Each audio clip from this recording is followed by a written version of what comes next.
বড় একজন ভণ্ডপীর মানুষের কাছে জান্নাত বিক্রি করা শুরু করলো। সমাজের কিছু অশিক্ষিত মূর্খ বর্বর যারা জীবনেও লেখাপড়া করে নাই, এই ধরনের কিছু জাহেল লোক সেই ভণ্ডপীরের কাছ থেকে জান্নাত কিনে নিল। সেই ভণ্ডপীরের আবার নীতি ছিল, কোন ব্যক্তি যদি তার কাছ থেকে জান্নাত ক্রয় করত, তাকে জান্নাতের দলিল পর্যন্ত দিয়ে দিত। ভণ্ডপীরের এই কাণ্ড দেখে একজন বুদ্ধিমান শিক্ষিত লোক ওই ভণ্ডপীরের কাছে যেয়ে বলল, হুজুর, আমি আপনার কাছ থেকে জাহান্নাম কিনতে চাই, কত টাকা লাগবে বলেন। তখন সেই ভণ্ডপীর বলল, আরে বেয়াকুব, এলাকার সমস্ত মানুষ আমার কাছ থেকে জান্নাত কিনে নিচ্ছে, আর তুমি নাকি আমার কাছ থেকে জাহান্নাম কিনতে এসেছো, তুমি তো নাদান আহাম্মক। তখন সেই শিক্ষিত বুদ্ধিমান লোকটি বলল, সে যাই হোক, আমি জাহান্নামই কিনতে চাই।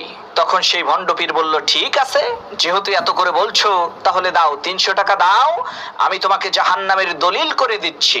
কথা অনুযায়ী সেই শিক্ষিত বুদ্ধিমান লোকটি জাহান্নাম ক্রয় করে এলাকার বাজারের মধ্যে যে মাইক দিয়ে ঘোষণা দিল, প্রিয় ভাই সব, আপনারা কেউ আর ওই ভণ্ডপীরের কাছ থেকে জান্নাত কিনবেন না, কেননা আমি জাহান্নাম কিনে ফেলেছি, আর এটা হচ্ছে তার দলিল।